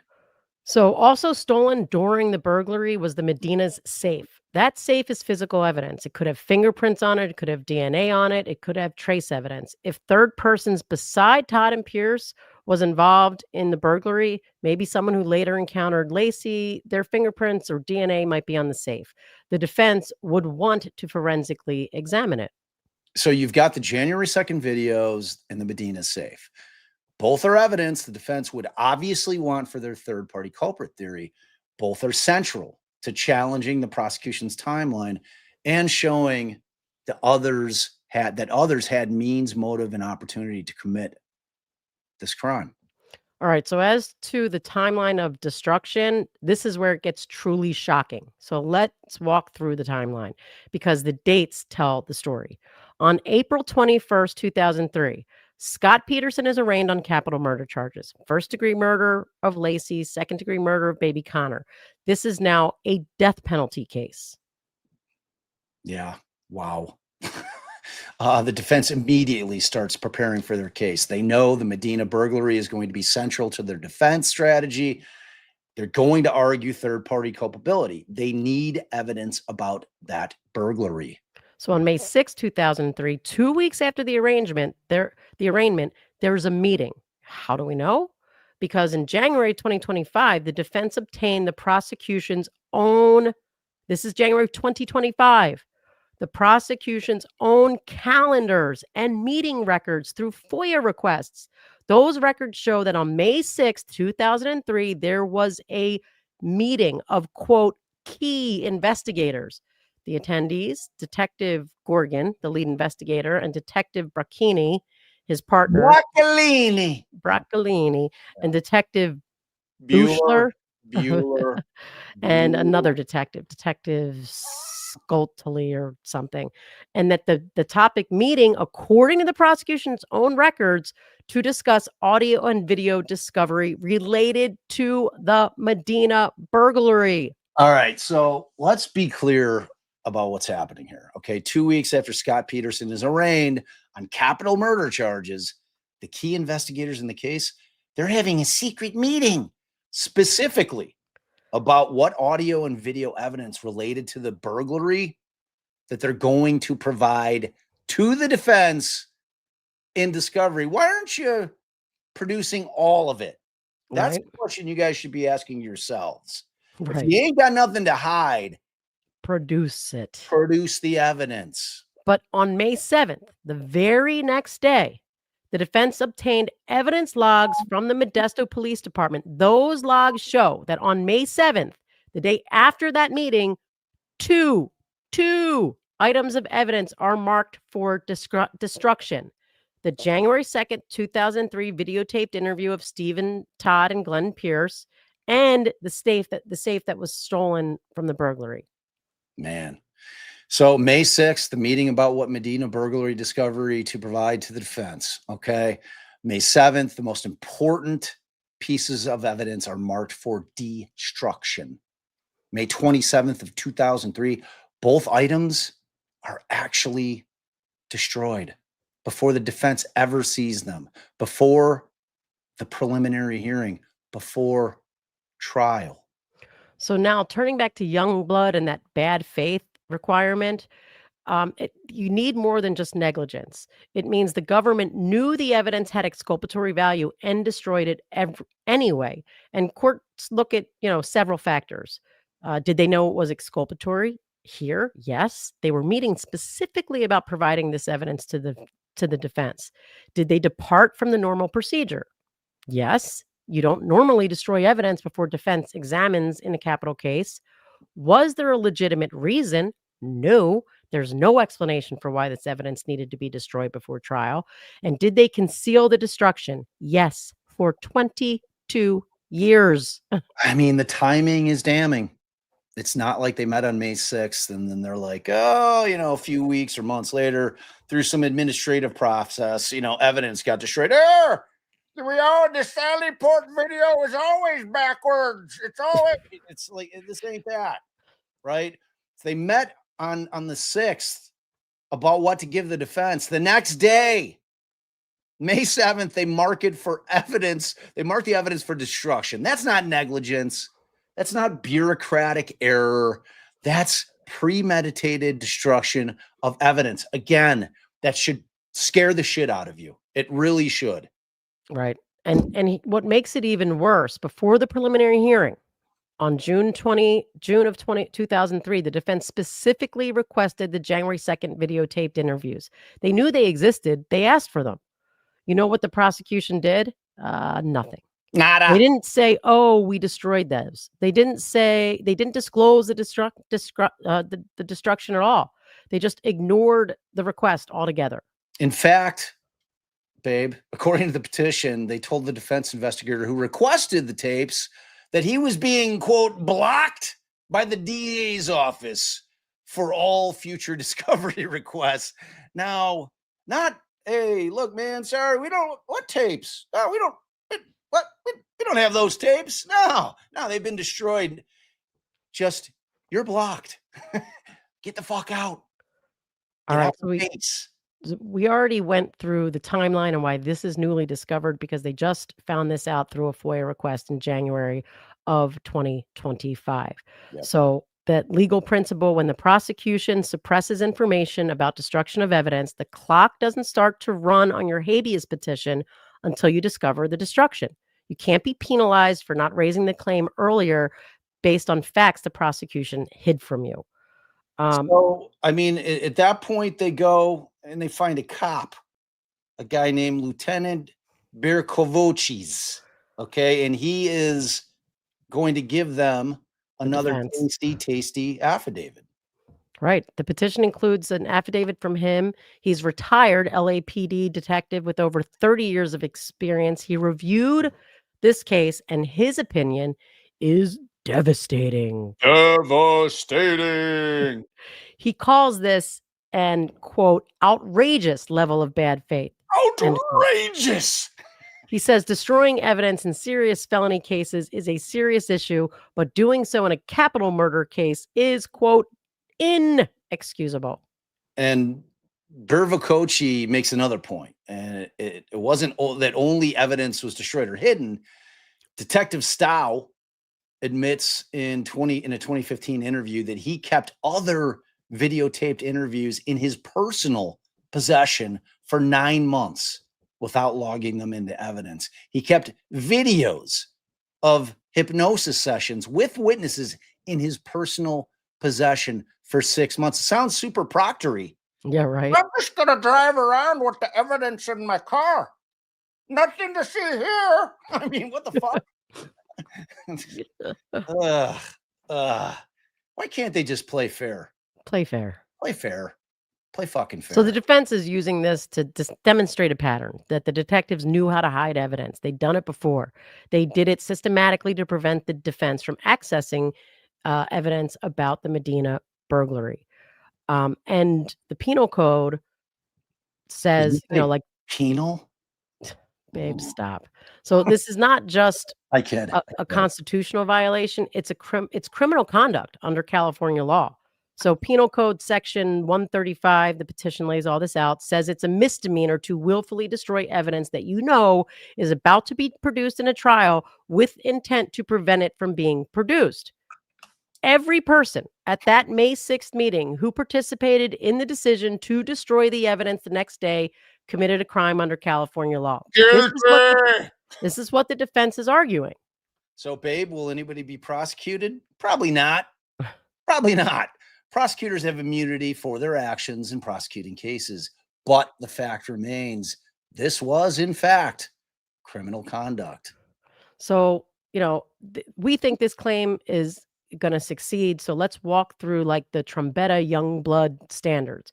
Trombetta asked, and again, that's the Supreme Court case, a watershed Supreme Court case, did the evidence have apparent exculpatory value before destruction, and is it irreplaceable? Yes. The video showing Todd's original December 4th, 24th statement and his comment about Laci, absolutely exculpatory. The safe that could identify other burglar participants, I mean, that could be exculpatory as well. That one's not as heart pounding for me. The old safe. Me neither. But the defense is arguing in their petition that it's obviously exculpatory. Both are irreplaceable. The videos are both irreplaceable, especially the videos. But those were the only recorded statements from that day, and the safe is from the burglary. So that's what Trombetta asks. And then Youngblood asks, was the evidence potentially useful? All right. And did the government act in bad faith? Potentially useful and bad faith is what ties it together. So it's a lower standard. One says apparent exculpatory value right on its face. They should have known. And is it irreplaceable? Youngblood says, is it potentially useful? But if that's the standard they're going with, did the government act in bad faith? So yeah. And so yes, potentially useful for third-party culpability defense, and the bad faith is established by the meeting timeline, the meeting about the discovery followed by immediately marking it for destruction. And if the more you can show it's potentially useful and that it was intentionally destroyed, not just happened as a course of like we destroy everything in 90 days, that's going to meet the burden for bad faith. I think. Yeah. I mean, and look, so the Innocence Project includes this 2018 California case, which is People v. Alvarez, which they believe is directly on point. In Alvarez, the prosecutors destroyed surveillance video without disclosing it. The appellate court said, when the prosecution is aware of evidence's usefulness and does nothing to preserve it, bad faith is established. The remedy, you ask? Reversal. So if Alvarez warrants reversal, this case, the Innocence Project argues, absolutely does. The level of misconduct here is far, far worse. And they're right, because in Alvarez, they're saying you identified this as potentially useful and then did nothing to preserve it. Here they affirmatively acted. They marked it for destruction the next day. So they're right. If Alvarez warrants reversal, then this case has to warrant reversal. But so that's silver bullet number 2. Documented, orchestrated destruction of exculpatory evidence. The prosecution's own records show the May 6th meeting. Their own evidence logs shows the May 7th marking for destruction. The discovery wasn't made until January 2025, making it timely for habeas corpus, for the habeas petition. And bad faith is clear and documented. So this one standing alone should warrant a new trial. I mean, look, if I'm the state of California, I'm like shaking my sphincter's tightening a little bit when I'm reading this thing. I'm like, this isn't like just a pile of hot garbage. What's crazy is that the Supreme Court was supposed to have ruled on this already, and they haven't yet. So I wonder what's going on behind the scenes here. Yeah. Is there a dispute? Are they researching something? Are they working to figure out a way to deny it? I guess we shall wait and see. All right. So wait, before you jump into 3. So here's what we're gonna break this into 2, okay? Because it's gonna probably be about 2 2-hour lives to go through all of it. So 4 hours total. So for Felonious Friday tomorrow, before we go see My Morning Jacket in the evening, because they're playing 3-day set in Chicago, we're gonna do Felonious Friday tomorrow. We will do the second half. So what do you think? Should we do another? I think we should do the last of the silver bullets, because it's 3 silver bullets and then we move on. But if we don't do it on Friday, we're doing it on Friday. If we don't do it on Friday, we're doing it on Friday. Even if I have to do it alone, I'll power. All right. I'm just going to say, and we'll leave it at that. If we don't do it on Friday, we'll do it on Monday. Oh, wow. We've got a big weekend of fun. Wow. So, all right.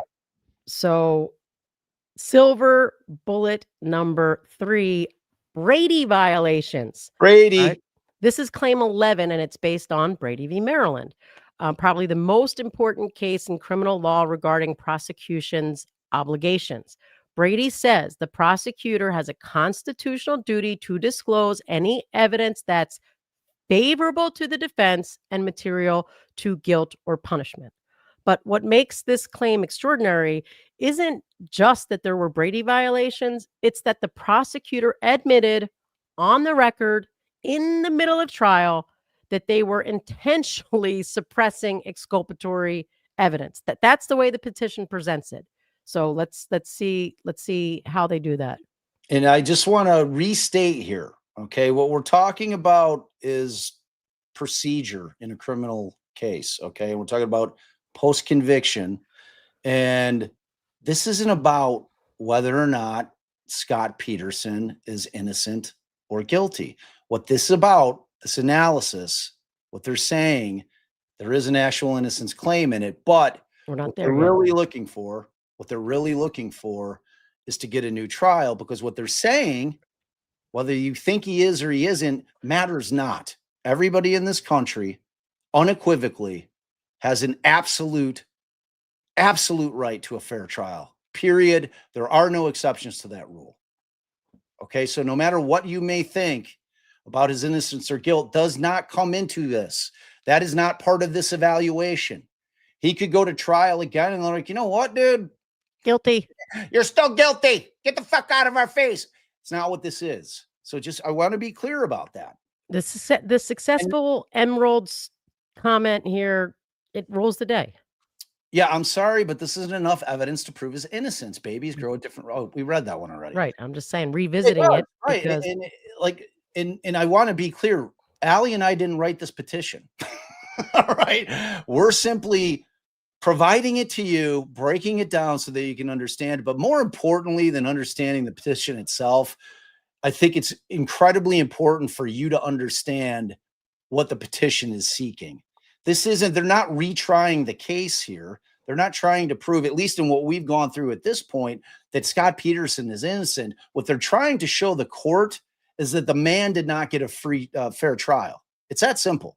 Don't think about it beyond that. That's why I said, put away your thoughts that this guy's a fucking scumbag and he's guilty just for right now. Because Right, and that's why we went. Evaluation is. We went through what the standard is on this type. What the court is supposed to consider. They're supposed to consider everything being said is true, and if everything is true, does that warrant relief, or at least establish a prima facie case for relief that should warrant the prosecution having to respond in writing and the court not summarily dismissing it. So, yeah. All right. So, all right. Wait. What? We're on the Brady's. You want me to? Oh, I thought you highlighted. Did I do that? No, I don't know. I didn't touch anything. Okay. All right. So I'm going to set the scene here. It's June 2004. The trial has been going on for weeks. And throughout the trial, the judge, who was Judge DeLucci, keeps having to stop the proceedings because the prosecution isn't turning over discovery. He's sanctioning them. He's expressing frustration on the record about the prosecution's repeated discovery violations. The petition points out that at one point, the judge demands an explanation. Why wasn't certain exculpatory evidence provided to the defense? And the deputy district attorney, and that was Birgit Flagdiger. It's an unfortunate name. It's right. Yeah. Birgit. But anyway, one of the prosecutors explains to the court why the exculpatory evidence wasn't provided. And what did she say, babe? Well, what she says, honey, is, and this is in the trial transcript, so there's no dispute about what was said. She said that the prosecution suppressed exculpatory evidence because they did not like the defense investigators. It goes back to that whole blocking comment we read earlier. You're blocked. You're blocked. Get the fuck out of my house. And therefore, they removed that bit of exculpatory information because the prosecutor, quote, wanted to review it before he turned it over to the defense and their investigators.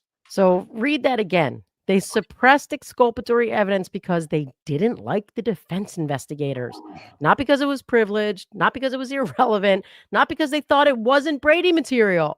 They didn't like the defense team, so they hid the evidence from him. Now, bear in mind, this is a defense pleading. This is where this information is coming from.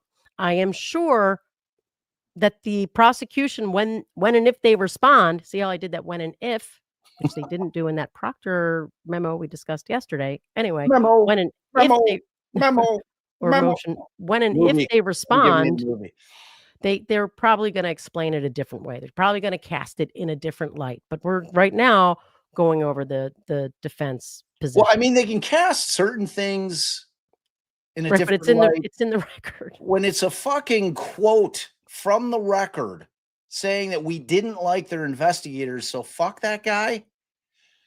I don't know how you're going to shine that turd. Good luck with that. So that, quite frankly, is an admission of intentional suppression on the record in the middle of a capital murder trial. That alone, kids, is potentially grounds for reversal. Right. And the petition goes through to demonstrate the systematic nature of these violations. So it's not just one piece of evidence. The petition lays out 9 times movie. Ferris Bueller. 9 separate categories of Brady violations. So let's run through them. Category 1, the January 2nd videotapes we just discussed, destroyed and suppressed. The safe, destroyed before defense could forensically examine it. Category 3, the Croton watch investigation and police reports about the watch being suppressed, the watch itself disappearing. Now, I've got to go back through my notes and maybe we get into it later. I think that's like his watch that would have established his movements or something. But I got to look back through my notes, so we'll touch back on it in part 2. Category 4, a detective Stott admitted in a 2015 interview that police never actually verified Todd and Pierce's alibis for December 24th, even though they told the public they had. That was suppressed. Category 5, interviews with the Medinas. Rudy Medina told police the burglary had to be December 24th based on when their mail was picked up. Susan told police the burglars had use their home phone to make phone calls both statements were suppressed. Obviously, if they could have gotten the phone call records that would have established it was December 24th, not days later, like the prosecution tried to alter it to be. Category 6 is the van fire investigation. On December 25th, 2002, the morning after Laci disappeared, an orange van was found intentionally burned in the airport district near where Todd and Pierce lived. Mm-hmm. The van had a blood-stained mattress in the back that tested presumptively positive for blood. Most of that investigation was suppressed until 10 years after the conviction. See, that's the one that I'm saying conflicts with the age of Connor, like that. So that doesn't really work for them, right? That Right, is, you can't have it both ways. can't have it both ways, right? Right. So category 7, James Romano was incarcerated during the trial in July of 2004. When trial was in its second month, he contacted law enforcement with information about the burglary and about seeing someone try to sell a watch matching Laci's. Oh, so it was Laci's watch. Sorry. Yeah, his reports were suppressed until October of 2004, 2 days before the close of evidence. Walk through the last two, babe. All right, so category 8, evidence that Laci knew about the boat. Right, because they made a big deal that this was a secret boat. Secret and boat. that he didn't know, like he purchased it without her knowing and no one knew about it. On the DL. So a witness named Peggy O'Donnell told Detective Broccolini, it's really Brocchini, that she saw Laci at Scott's warehouse on December 20th after the boat was purchased. This contradicted the prosecution's secret boat theory. Brocchini admitted at trial that he excised. I may have taken that out of my report. What you gonna do about it? He excised that information from his report. And then category 9, Lieutenant Aponte's investigation. Aponte was a corrections officer who reported in January of 2003 that inmates were discussing on recorded phones that Laci had seen Todd during the burglary. MPD investigated, asked Aponte to monitor more calls. All of those reports and recordings were suppressed or destroyed. Woo! Woo! So 9 categories of suppressed evidence.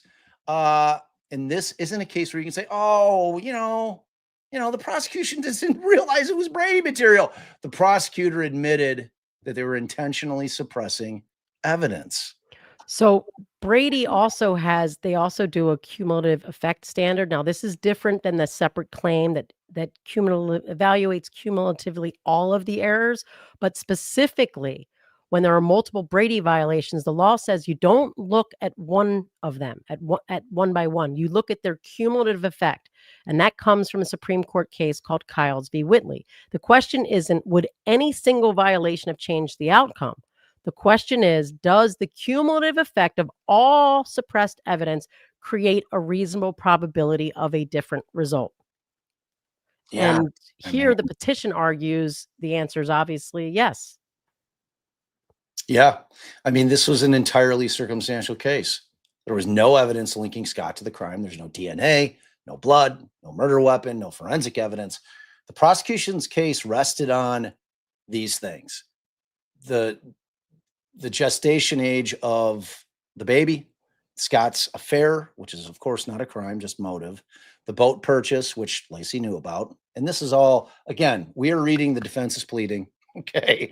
This isn't us saying it. This is what the defense, in terms of the people handling Scott's post-conviction petition. But I agree, based on what they've presented, that I agree too. Gestational age has been proven false. We both say the affair is not evidence of a crime. It's just potential motive. And the boat, new witness says Laci actually knew about it. And then they also relied on Scott's lies about the relationship and his suspicious behavior, which, again, not proof of murder, just a proof of him being a shitbag. And then the theory that he was the last person on earth to see Laci alive. But the problem for the prosecution is that there's 15 witnesses who say otherwise. Yeah, people say, I saw a pregnant woman in the park. I saw a pregnant woman walking the dog. All sorts of stuff. So the take away the false gestational age testimony and add back the suppressed evidence showing the Medina burglary happened on December 2024. Add back the evidence that Laci confronted the burglars, which is, huge, obviously. Add back evidence linking the burglars to Laci's missing watch. Add back the evidence about the van fire with blood, which again, as Bob said, you sort of can't. That's why it's like take away the gestational age testimony.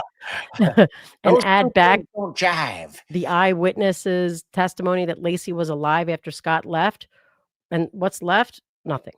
Literally Nada. nothing. Nada. So look, here's something that's truly shocking. The San Mateo County District Attorney's Office admitted that from 2002 to 2005, the exact period covering this case, they had 0 Brady policies in place. No procedure, no training, no oversight, no system for ensuring that prosecutors were complying with their Brady obligations. So you had big problem. You had prosecutors with no training on Brady, no policies to follow. And, as the district attorney admitted, a willingness to suppress evidence because they didn't like the defense team or they didn't like the investigator. That's a recipe for systematic constitutional violations. And then going back to because when they were discovered is the key. Is it timely? Is this timely? Right. Yeah. Go ahead. No, you. Oh, all right. Well, so some of the violations end up coming to light at trial, like Bracchini admitting that he excised information from his report, but most didn't. The destruction of the videos wasn't discovered until January of 2025. The full scope of the Aponte investigation wasn't discovered until post-conviction investigation in the 2010s and 20s. Sam Noonan's statement that the police took the watch wasn't obtained until 2024. So you can't raise a Brady claim until you know evidence was suppressed. And when the prosecution actively concealed the suppression, like hiding the destruction of videos for 22 years, that clock doesn't run until you discover it. So we think that this claim could also be a successful claim. Right. I mean, the legal standard is pretty straightforward. Under Brady, was the evidence favorable to the defense? Yes. All of it was exculpatory or impeachment. Was it material? Meaning, is there a reasonable probability of a different result? Yes. And the cumulative effect is overwhelming. Was it suppressed? Yes. And the prosecutor admitted intentional suppression. The trial judge sanctioned the prosecution repeatedly for discovery violations at trial. This shows a pattern. The DA admitted intentional suppression on the record. That shows intent. And like you said, the cumulative effect of 9 categories of suppressed evidence in a circumstantial case creates more than a reasonable probability of a different result. What's questionable, and it depends on California law, and we'll see it when the prosecution responds, can they cumulatively consider old Brady errors that were known long before, and that would be considered untimely? Is that part of the cumulative analysis? Like, okay, now you've got these new ones and you take those in conjunction with the old and it's huge. Or is the court going to say, we're only going to consider the new ones? And that we'll have to see how the prosecution responds if the court requires them to respond and doesn't dismiss this on its case. Yep. I mean, look, so there's the 3 silver bullets. Okay. In this third one, there's 9 categories of Brady violations. There's admitted intentional suppression. There's the cumulative effect that undermines confidence in the verdict. Standing alone, it is argued, and I don't disagree, that this claim warrants a new trial. And we, again, remember, for the purposes of this, we have to accept, or at least the courts have to accept that it is true on its face. So when we come back, we're going to start with like all the evidence that supports these claims. We're going to get into all of those on part 2. Yeah. So I don't know which supers you got to. So why don't you click on I don't know. Okay. I think we left off with the successful emerald. No, because I jumped to that. So I don't know. Oh, girl. I don't know how many you covered before that. Okay, Booth, not the John Wilkes Booth, though. Not that guy. And Sean Grayson trial in Peoria. I wanted to go to that. I think it was being held down in Springfield. That is the cop who went in and shot the woman who had called the police because she heard some shit outside of her house. This cop comes in. He thinks that this woman who called the police in to have them make sure that there was nobody creeping around outside of her house, he thinks that she's acting suspicious. And she goes over to her stove. She's got a pot of water boiling. This cop comes to think that she's going to take this, and she's, I don't know, 25 feet away from them. He thinks that she's getting ready to take this pot of boiling water and throwing it on him. So what he does is he pulls out his weapon and shoots and kills her. He's on trial right now down and that's in our neck of the woods. Unfortunately, Illinois is one of those shitty states that does not allow cameras in the courtroom, does not stream trials. Yes, Marissa, I am definitely going to be, we're going to dig into that. So I've been like, I thought, because somebody had hit me up on my DMs with like, are you following this? I'm like, I mean, I am. When's the trial going to start? I thought it was starting next week. I was actually contemplating going down, boots on the ground, sitting in the trial. And then I came to find out that really openings happened yesterday on it. So like, but we are very much going to be looking at that case. It's a really, really sad case. Thanks, Booth. So did you touch on the other one about Sherry Monin earlier? About what? I'm going in the possible remains in Cherry. Yes. Monin. Here, Okay. let me handle these. Like you're going all over the place. No, Cal Seep. Is that new member? Oh, family hug. Welcome. We love you. Because there's Bob Smith. Bob, don't get mad at me for saying this, but I am only on episode 1 for the Buried podcast. I'm trying to up my game. Bob, I promise you, I'm not mad. The fact that you're listening warms the cockles of my heart. Thank you. And for that and for your generosity. Thank you very much. And then the Successful Emerald, the Buried pod is a straight up banger. Go listen. Thank you. We agree. Thank you for 3 months of membership. Indeed. Awesome. Forrest Nelson, member for 8 months. Subscribe, hit like, share, and leave a comment. Yes, and yes. Thank you, Forrest, for being a family member for 8 months. We appreciate you more than you'll know. Leslie, I think we had pulled this one up, right? Yep. Emerald, we know that we went through that, but thank you both for your generosity. We really appreciate it. Oh, idiot wind. I accidentally ordered my merch twice. No. So excited for the stream. Favorite type of stream. Family hug. Huge family hug to you. So is there no way that we could have gone in and like canceled it for her? Like, did you try to cancel the order for the dupes, idiot wind? Let me know. Bonfire is not very customer support friendly. I do not love Bonfire. Let me just put it that way. We're hoping very soon to open our own Shopify store, so we don't have to deal with them because it's on demand. They take forever, and their customer service really not great. Yeah, so make sure you're letting me know. DM me, idiot wind, and let me know, or email me, whatever, and let me know if you're having issues with them. Because if I have to.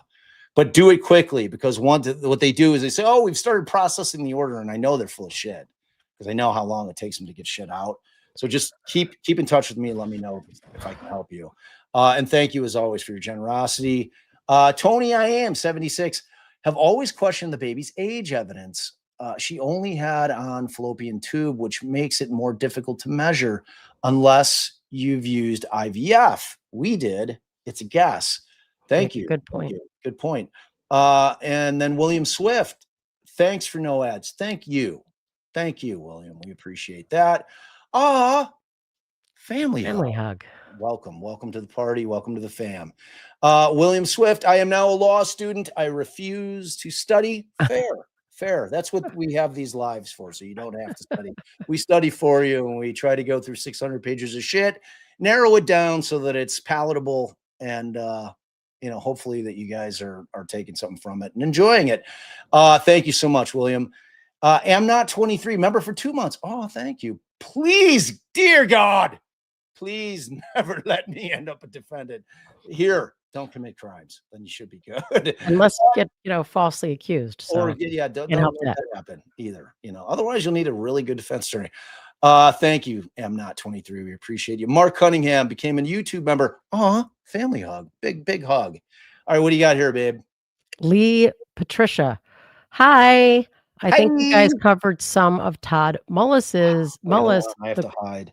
corn rake case in Iowa.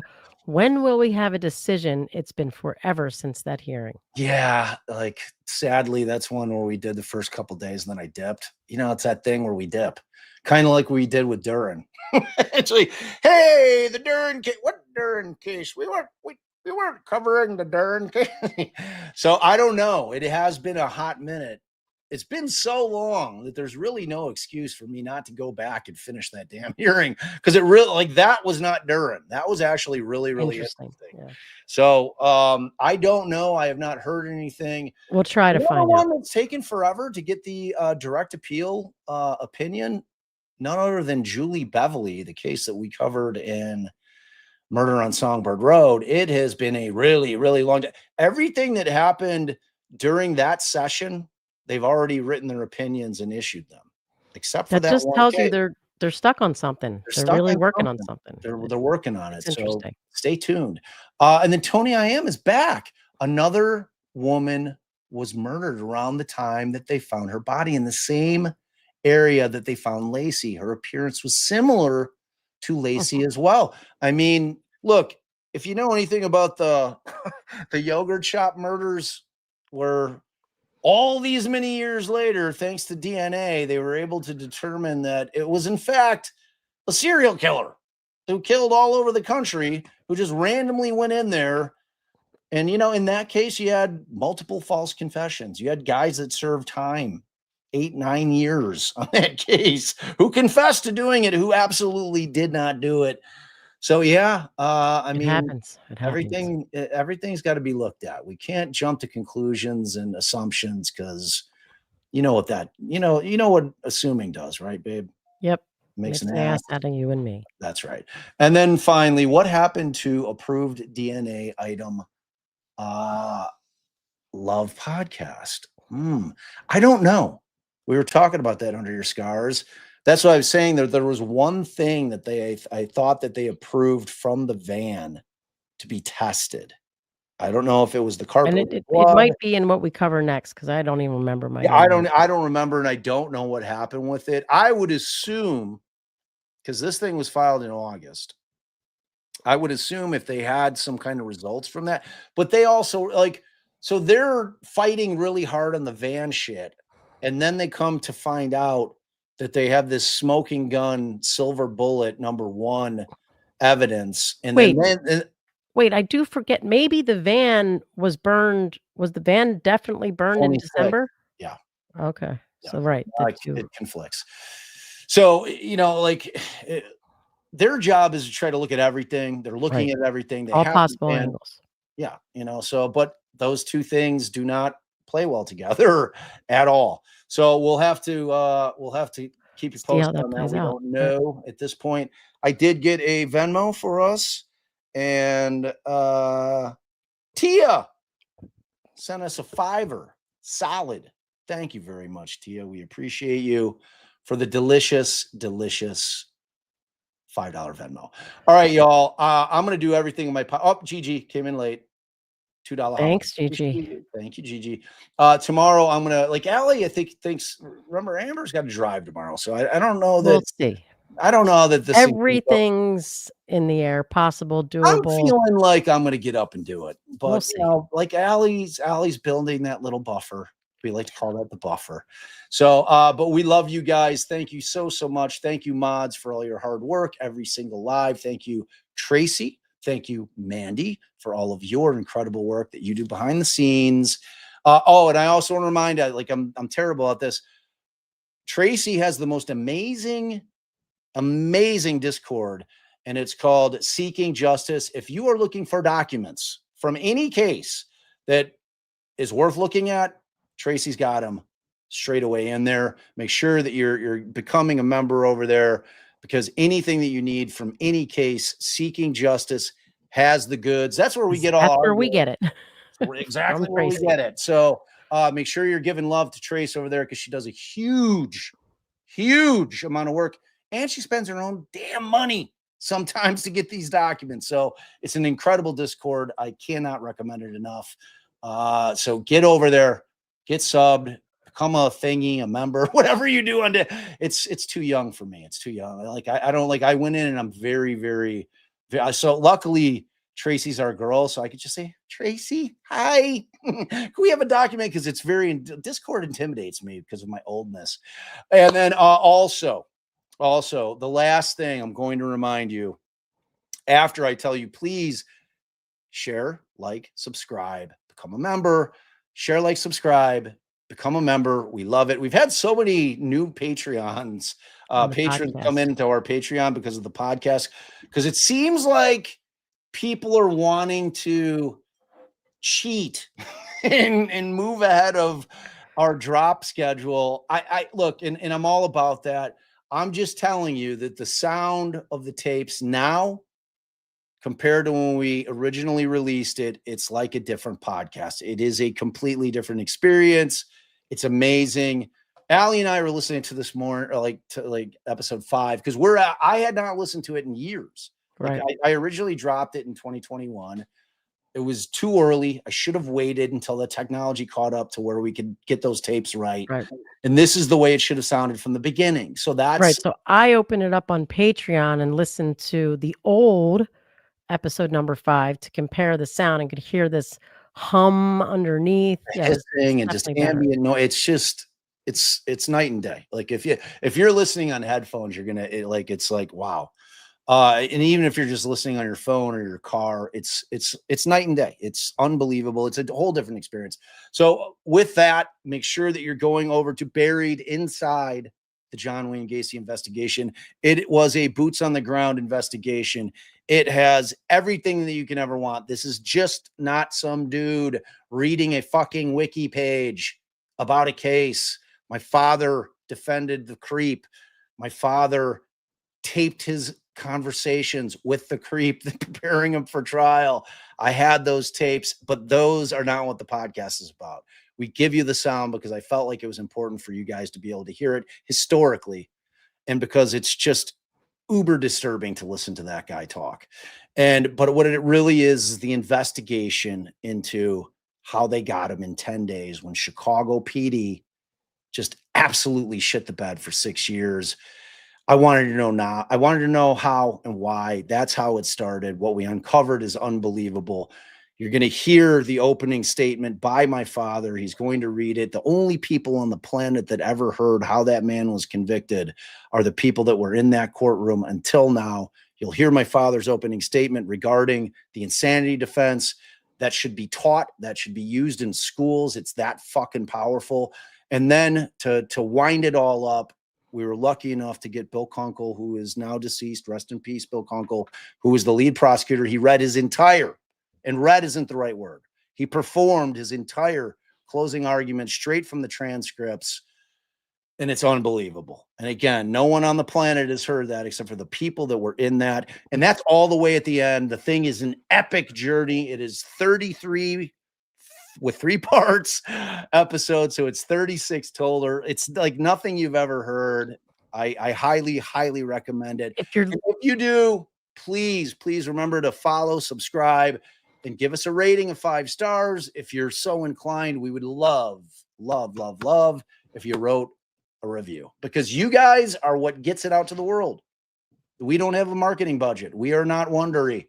We do not show up on the first page of Apple. We have to fight and scratch and rely on y'all to get us there. And you're doing it. And if you're on Spotify, you can go, once you get into the episode, there's a little gear icon. You can click that and turn on auto downloads.